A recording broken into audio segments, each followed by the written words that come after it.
We now come to the statement on prison capacity. I now call the Secretary of State, Shabana Mahmood. Thank you very much, Mr. Speaker. With permission, I would like to make a statement about prison capacity in England and Wales. As you know, I wanted to make this announcement first in this House. However, given the scale of the emergency facing our prisons, I was forced to set out these measures before Parliament returned. It has become clear since this government took office 2 weeks ago that our prisons are in crisis and at the point of collapse. The male prison estate has been running at over 99% capacity for the last 18 months. We now know that my predecessor warned 10 Downing Street, but rather than address this crisis, the former Prime Minister called an election, leaving a time bomb ticking away. Mr. Speaker, if that bomb goes off, if our prisons run out of space, the courts would grind to a halt, suspects could not be held in custody, and police officers would be unable to make arrests, leaving criminals free to act without consequence. In short, Mr. Speaker, if we fail to act now, we face the prospect of a total breakdown of law and order. Rather than act, the last Prime Minister allowed us to edge ever closer to catastrophe. Last week, there were around 700 spaces remaining in the male prison estate. With 300 places left, we reach critical capacity. At that point, the smallest change could trigger the chain of events I just set out. With the prison population rising, it is now clear that by September of this year, our prisons will overflow. Mr. Speaker, that means there is now only one way to avert disaster.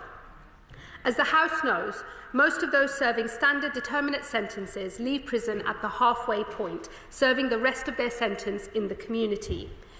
The government now has no option but to introduce a temporary change in the law. Yesterday, we laid a statutory instrument in draft. Subject to the agreement of both houses, those serving eligible standard determinate sentences will leave prison after serving 40 rather than 50% of their sentence in custody and the rest on licence. Our impact assessment estimates that around 5,500 offenders will be released in September and October. From that time, until we are able to reverse this emergency measure, 40% will be the new point of automatic release for eligible standard determinate sentences. The government does not take this decision lightly, but to disguise reality and delay any further, as the last government did, is unconscionable. And we are clear that this is the safest way forward. In the words of the Metropolitan Police Commissioner, Sir Mark Rowley, these steps are, and I quote, the least worst option. The worst possible thing, he said, would be for the system to block. Any alternative to these measures would be, and I quote again, dangerous for the public. Mr. Speaker, I understand that some may feel worried by this decision, but I can assure the House that we are taking every precaution available to us. There will be important exclusions. Sentences for the most dangerous crimes, for sexual and serious violent offences, will not change. This will also be the case for a series of offences linked to domestic violence, including stalking, controlling or coercive behaviour and non-fatal strangulation, as well as those related to national security. We will also implement stringent protections. First, this change will not take effect until early September, giving the probation service time to prepare. Second, all offenders released will be subject to strict licence conditions to ensure that they can be managed safely in the community. Third, offenders can be ordered to wear electronic tags and curfews will be imposed where appropriate. And finally, if offenders breach the conditions of their licence, they can be returned to prison immediately. Mr. Speaker, let me be clear. This is an emergency measure, not a permanent change. This government is clear that criminals must be punished. We do not intend to allow the 40% release point to stand in perpetuity. And that is why I will review these measures again in 18 months' time when the situation in our prisons will have stabilised. Throughout, this government will be transparent. We will publish data on the number of offenders released on a quarterly basis, and we will publish an annual prison capacity statement legislating to make this a statutory requirement. Mr Speaker, when we implement this change, we will stop the end of custody supervised licence scheme introduced by the last government. This scheme operated under a veil of secrecy. From the benches opposite, I was forced to demand more information about who was being released and what crimes they had committed. This government has now released that data, showing that over 10,000 offenders were released early, often with very little warning to probation officers, placing them under enormous strain. Mr Speaker, this was only ever a short-term fix. It was one of a series of decisions that this government believes must be examined more fully, which is why we are announcing a review into how this capacity crisis was allowed to happen, looking at why the necessary decisions were not taken at critical moments. Mr Speaker, the measures I have set out today are not a silver bullet. The capacity crisis will not disappear immediately, and these measures will take time to take effect. But when they do, they will give us the time to address the prisons crisis, not just today, but for years to come. This includes accelerating the prison building programme to ensure that we have the cells that we need. Later this year, we will publish a 10-year capacity strategy. It will outline the steps the government will take to acquire land for new prison sites and classify prisons as being of national importance, placing decision-making in ministers' hands. This government is also committed to longer-term reform and cutting reoffending. Mr Speaker, too often our prisons create better criminals, not better citizens. And nearly 80% of offending is reoffending, all at immense cost to communities and the taxpayer. As Lord Chancellor, my priority is to drive that number down. And to do that, this government will strengthen probation, starting with the recruitment of at least 1,000 new trainee probation officers by the end of March 2025. And we will work with prisons to improve offenders' access to learning and other training, as well as bringing together prison governors, local employers and the voluntary sector to get offenders into work, because we know that if an offender has a job within a year of release, they are less likely to reoffend. And it is only by driving down reoffending that we will find a sustainable solution to the prisons crisis. In a speech last week, I called the last occupants of Downing Street the guilty men. I did not use that analogy flippantly. I believe they placed the country in grave danger. Their legacy is a prison system in crisis, moments from catastrophic disaster. It was only by pure luck and the heroic efforts of prison and probation staff that disaster did not strike while they were in office. Mr Speaker, the legacy of this government will be different. A prison system brought under control, a probation service that keeps the public safe, enough prison places to meet our needs, and prisons, probation and other services working together to break the cycle of reoffending and so cut crime.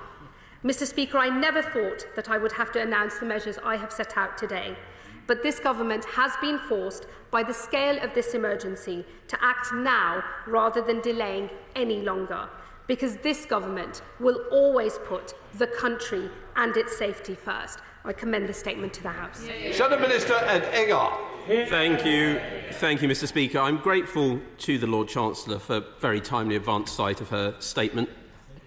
And may I take this opportunity to congratulate her on her appointment, and indeed the Honourable Lady Member for Pontypridd and the Honourable Lady Member for Swindon South, and on her return to this place. Notwithstanding occasional tussles across this dispatch box, I look forward to working constructively with the Lord Chancellor and holding her and the government to account. She is, of course, a decent, courteous and incredibly able person. I wish her well in her role. Mr Speaker, we recognise the challenges and pressures facing the prisons and criminal justice system and the need to ensure our prisons function effectively. And, of course, the opposition, now the government, was, of course, very well aware of it, as I know from previous challenging oral question sessions. In government, we took the right decisions to significantly toughen up sentences for those who commit the worst crimes to ensure society was protected.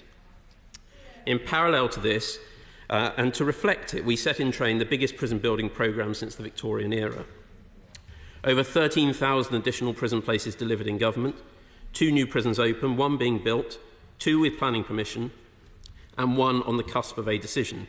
So I do have to say her party's planning permission proposal for prisons wouldn't impact on any of these. In that respect, it is simply a gimmick.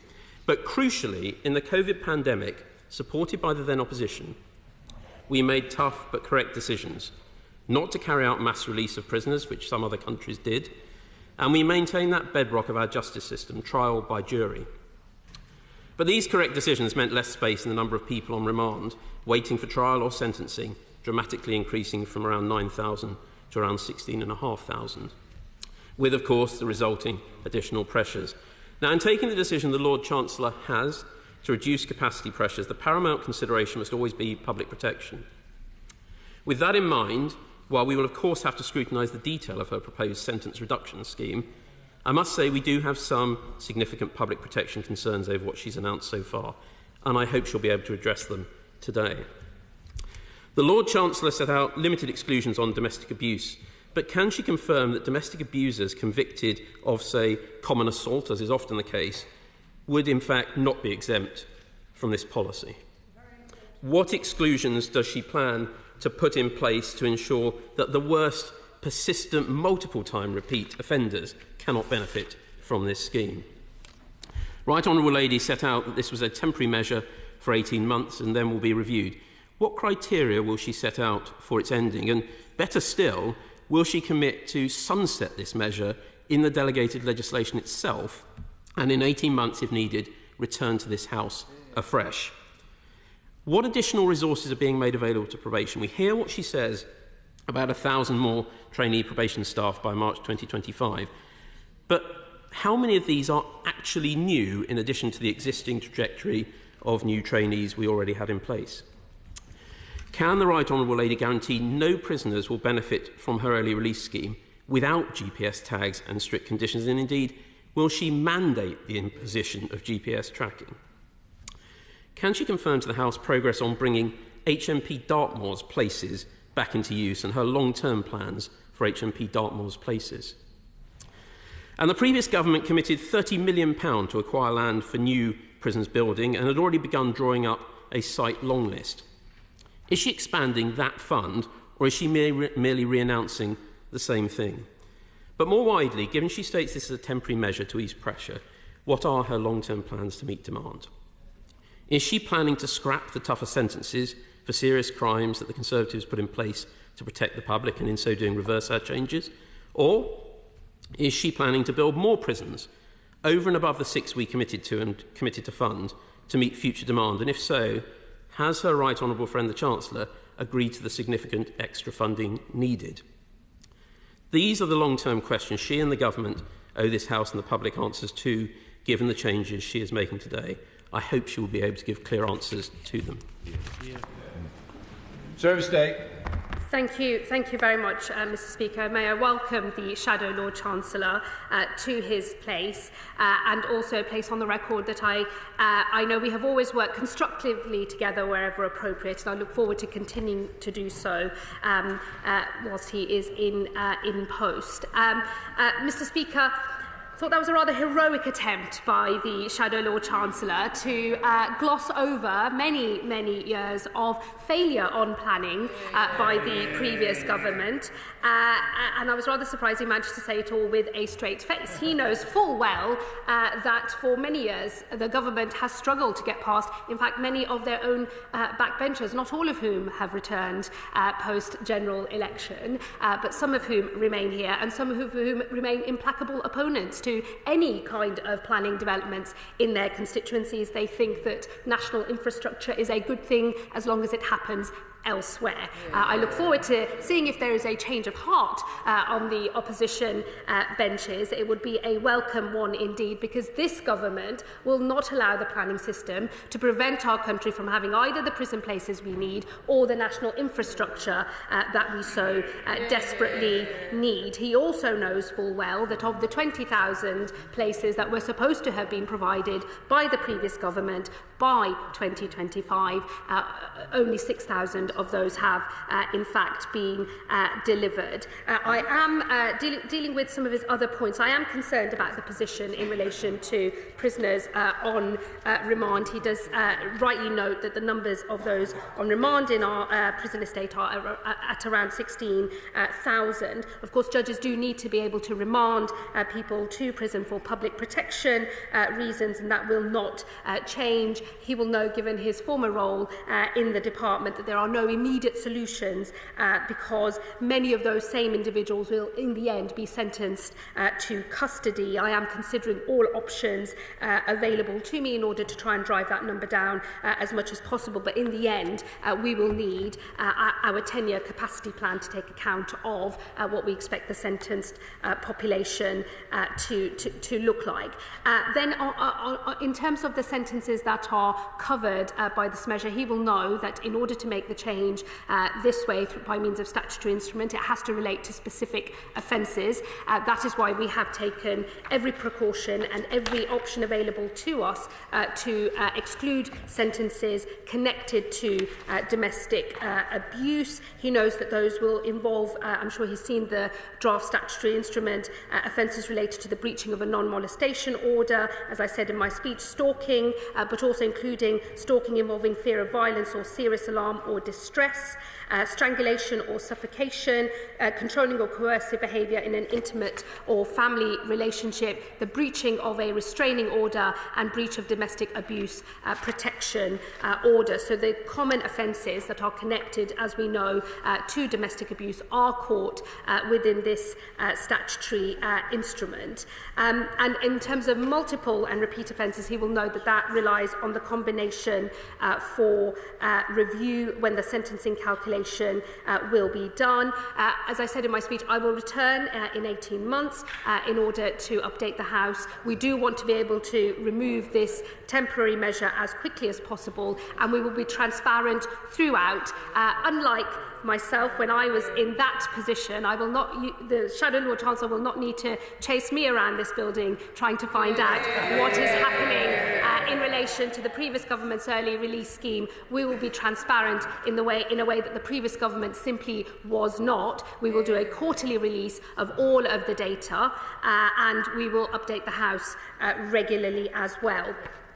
He will know, I'm sure he was following very closely the announcement on Friday. The announcement in relation to probation is not new money, it is a reprioritisation of resources, and that is because I do believe strengthening probation to make sure it's in the strongest possible position to deal with the early release scheme is incredibly important to us. On Dartmoor, he will know, of course, he knows the history here very well. Safety is our number one priority.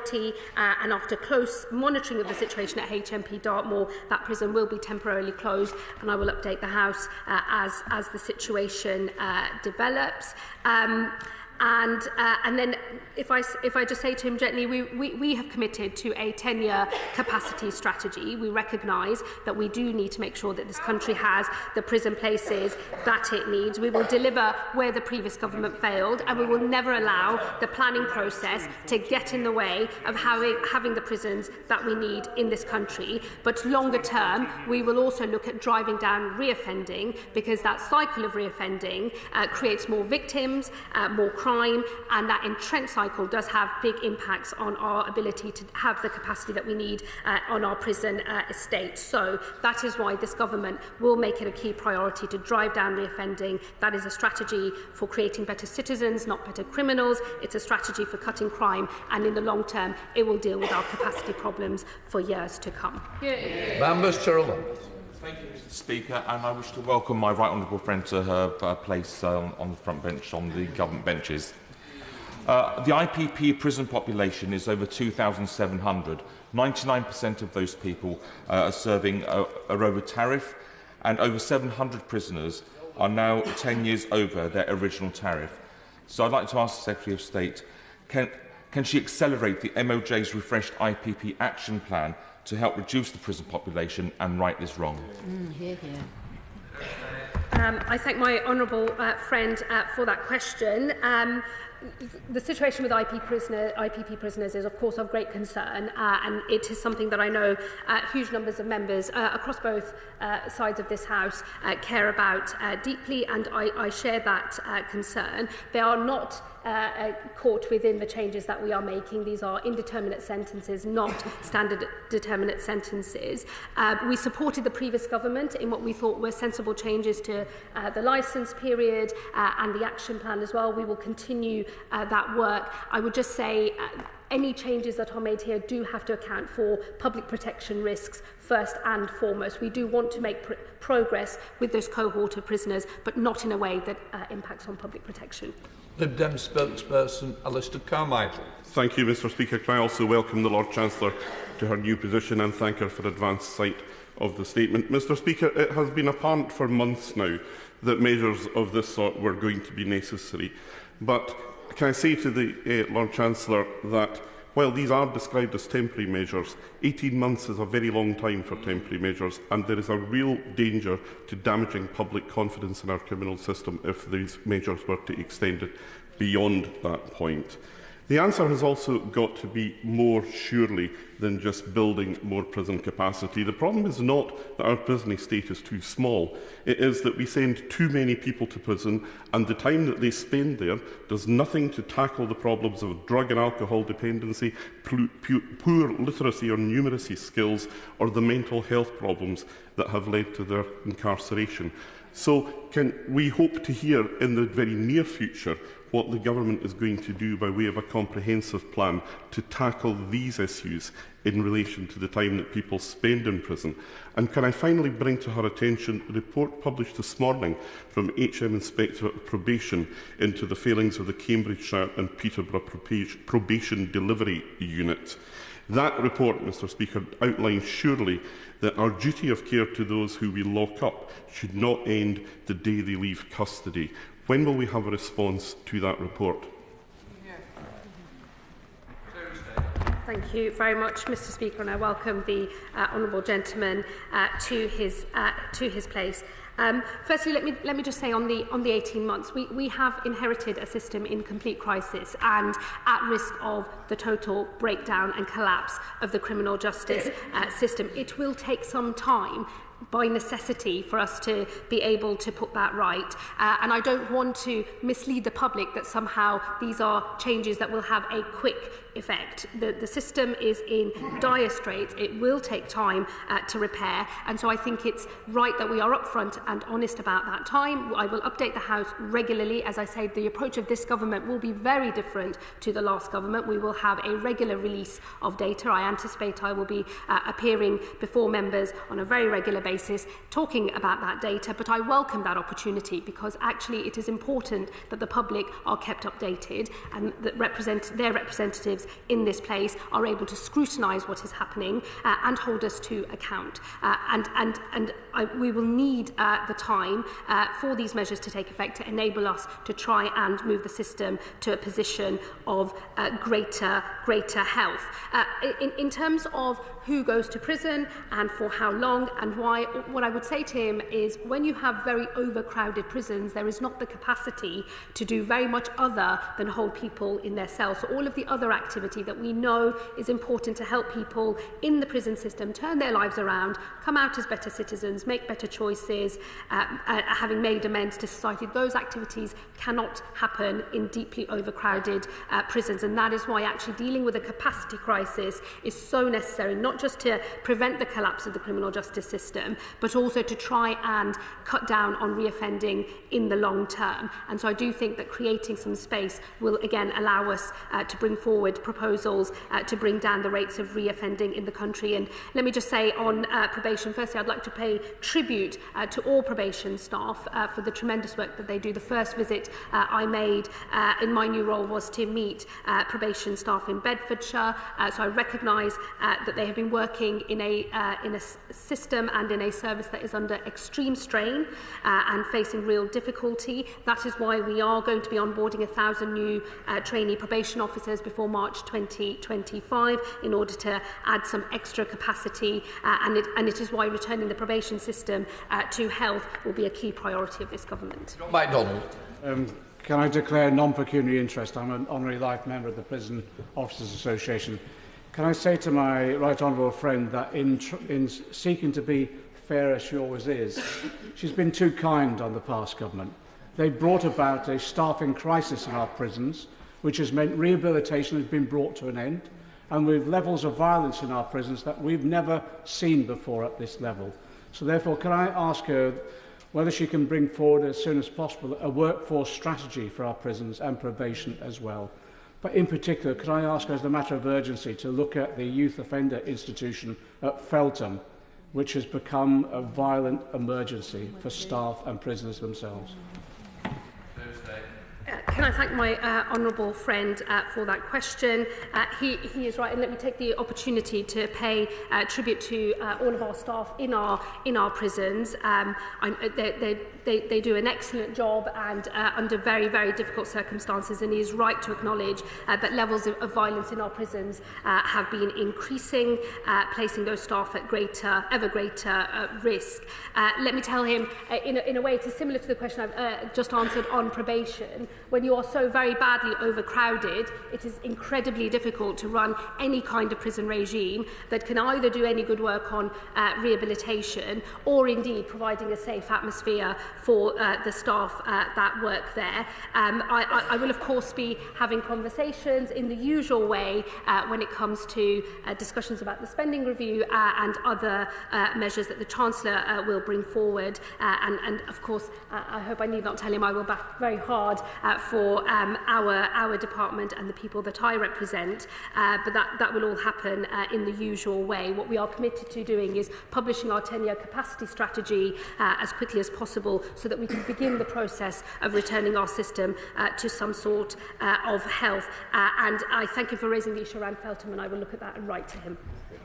Greg Smith. Thank you, Mr. Speaker. I listened very carefully to the Lord Chancellor's comments about members present and past who had legitimate concerns about new build prison proposals in their constituencies. She will no doubt be aware of the proposals for a new mega prison in Buckinghamshire on farmland adjacent to HMP Spring Hill and HMP Grendon that is deeply unpopular in my constituency. One, on fairness grounds, that it's affecting communities just 1 mile from the construction of HS2 who are already under siege from big construction. And two, the prisons in Buckinghamshire can't recruit to the vacancies that they've got already. So the concept of fully staffing a brand new prison is just not going to happen. So can I ask the new Lord Chancellor to do my constituents the courtesy of sitting down with me so she can hear why this particular proposal just won't work? Yeah. I thank the honourable member for his question. May I just gently say this is exactly part of the problem. Look, I'm not going to get into the specifics of his particular constituency or that particular planning proposals. Those are already within the planning system, as the Shadow Lord Chancellor alluded to in his remarks. But prisons have to be built in this country. We have to do more building. We have to do it more quickly. And I think it is right that we have said we will always treat prisons as being of national importance. That was actually a change brought in by the previous government in order to unlock the many years of delays that the previous government found, particularly when concerns were raised by their own members of Parliament. We take too long to build any kind of infrastructure in this country. That will not be the approach of this government. So let me just say to him, whilst I'm very happy to consider any proposals that any members in this House have about specifics in their constituencies, the reality is prisons will always be deemed to be of national importance by this government, and they will be built. Emily Darlington. Thank you, Mr. Speaker. First, I'd like to congratulate the honourable member on her new post, and also to thank the honourable member for reassuring that this won't apply to sexual violence, domestic abuse and stalking. This will really reassure survivors in my constituency of Milton Keynes Central. I would like to ask if she would review how this will affect those with learning disabilities who are in prison without support, and ensure that there is good communication with local councils on housing of ex-offenders with early notification, which is not a Friday afternoon. Thank you. Thank you very much. May I welcome the Honourable Lady to her place. Part of the way that we are making this change is designed to allow probation to do the job that they would normally do when it comes to prisoner releases on licence. So that we will have an 8-week implementation period. That's one of the big differences between this scheme and the previous government's end of custody supervised licensing scheme, which was pretty chaotic, pretty opaque, and things moved very, very quickly, not allowing probation the time to do their job. I'm not going to pretend that the 8 weeks is ideal, but it is better than where we might have been, and it does allow both the sentencing calculations to be redone and then some planning to happen in the normal way, so that we can make sure that those, when they are released into the community, have a proper release plan in place. Once we are into the prospective element of this new change, I believe that the process will be much smoother and probation will be able to do a much more effective job of managing these prisoners as they are released into the community. Liz Saville-Roberts. The Minister is entirely correct to say that prisons are in crisis. They've been in crisis for years. Reform is urgently necessary. It's evident that there are many people in prison who should not be there, but that's the only place that they can be. People for whom community-based prevention and rehabilitation would be way better. The last government promised us a women's residential centre based in Swansea, but delays and uncertainty over planning saw it sidelined, according to an answer to my written parliamentary question earlier this year. Will the new Labour government commit to succeeding where the last government so obviously failed, so appallingly failed, and facilitate the establishment of a women's residential centre in Wales, where we have no women's prison? I thank the member. That was a very compelling bit of lobbying from her. Why don't I offer to meet with her and we can discuss this in person? Thank you. Jones. Thank you, Mr. Speaker, and I welcome Secretary of State and her team to their places today.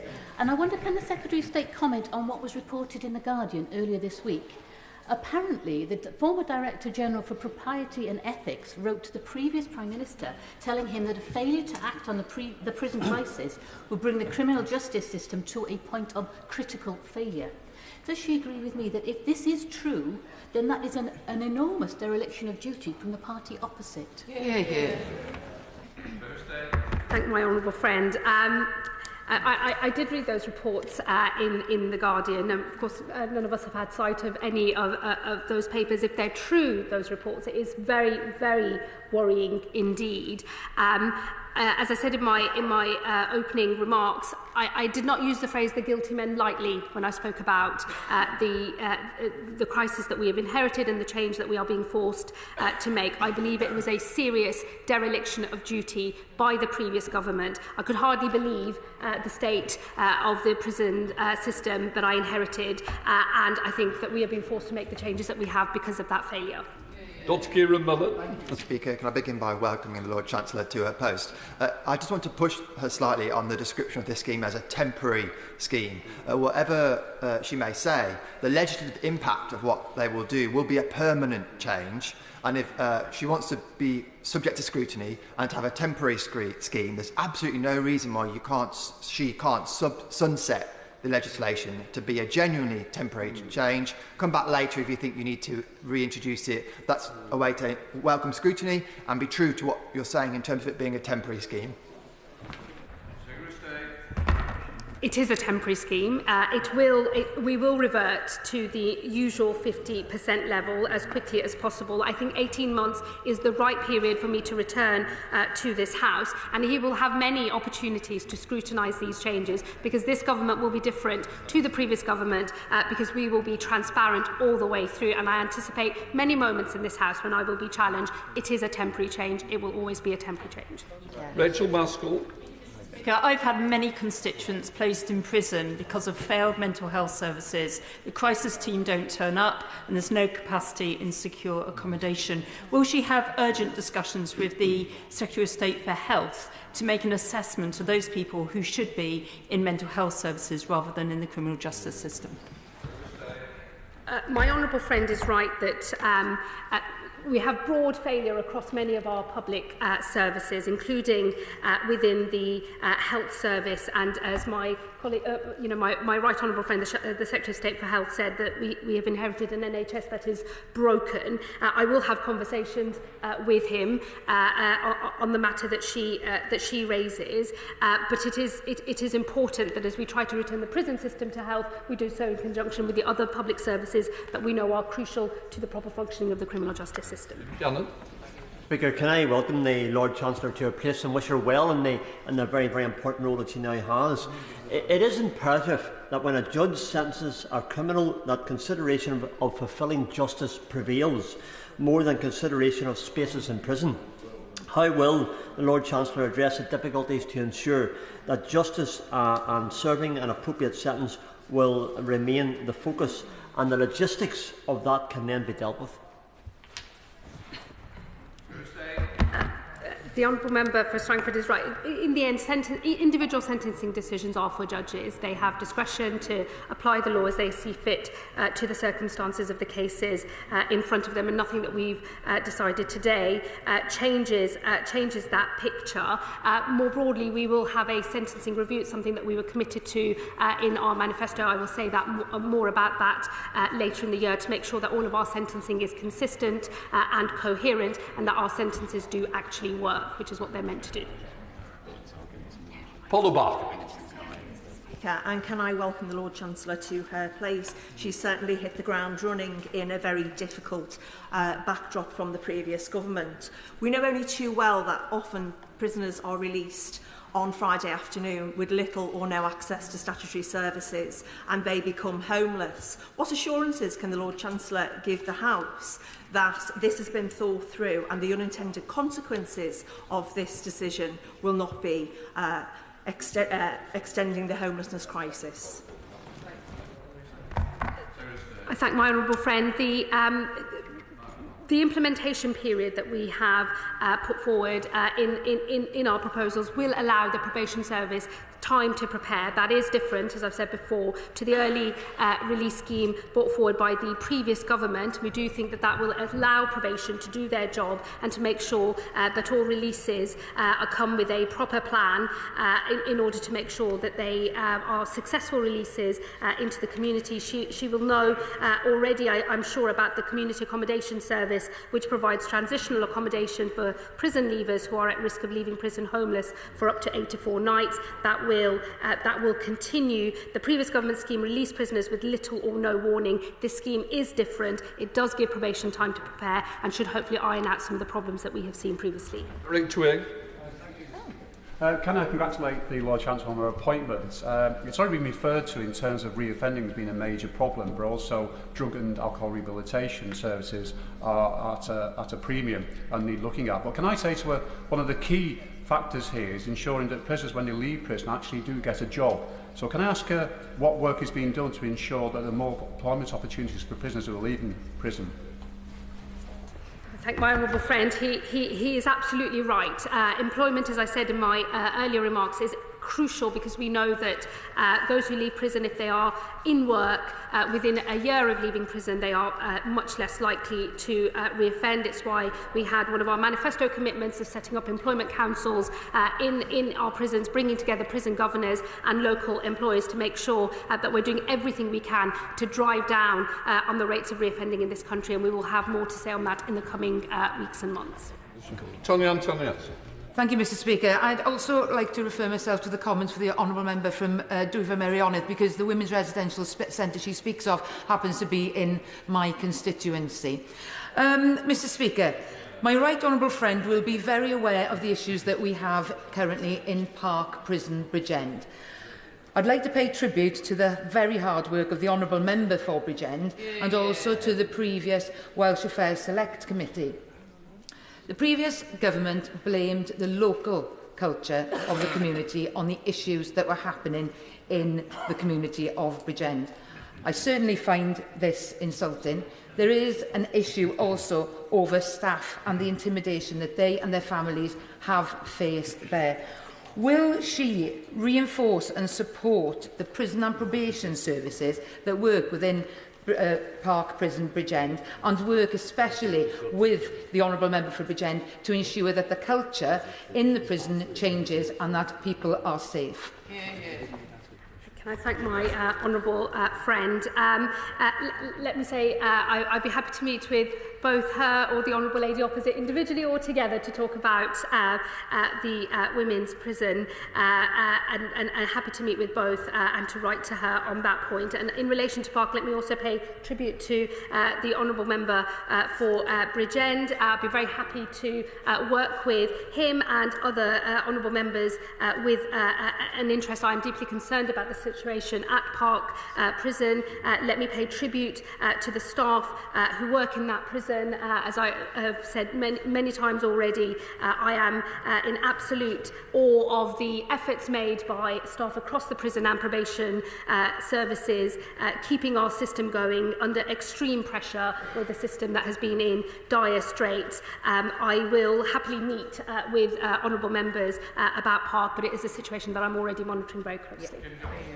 Thank you, Mr Speaker. And I'd like to congratulate the Lord Chancellor on her new position. I'm sure she's going to do an amazing job.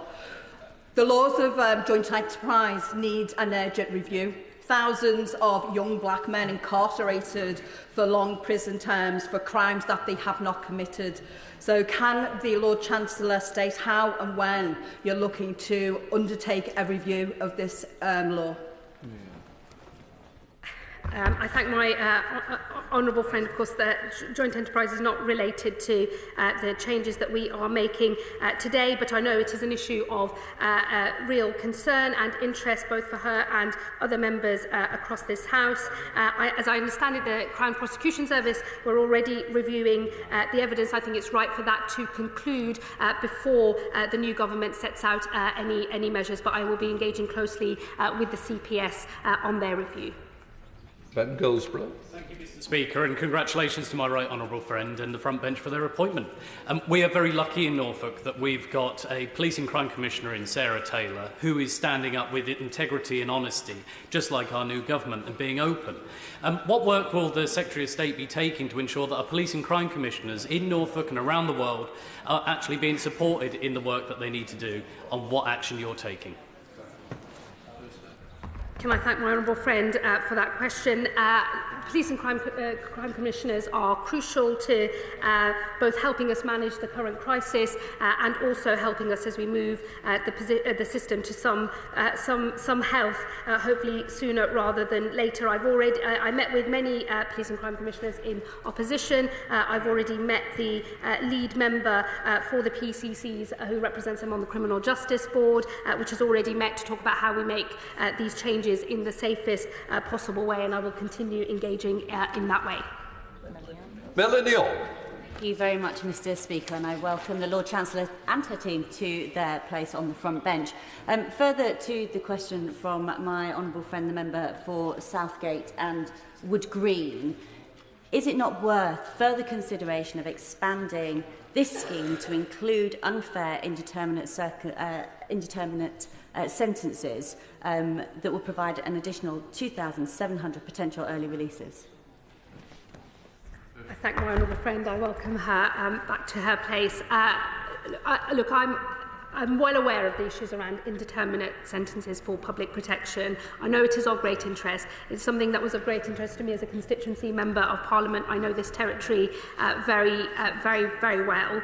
It would not be appropriate to make changes in relation to IPP prisoners because there's a different order of public protection risk. I'm determined to make more progress where IPP prisoners are concerned, and as I say, we will build on the work done by the previous government. We did work constructively with the previous administration on the sensible changes that could be made in the safest possible way for the public. That was changes on the licence period and also on the action plan, which we will crack on with as a new government. But any changes that we make to this regime for this type of sentence, which has been rightly abolished, must be done so whilst balancing public protection risk, which we can never take lightly. That completes the statement. We'll now change the front bench over.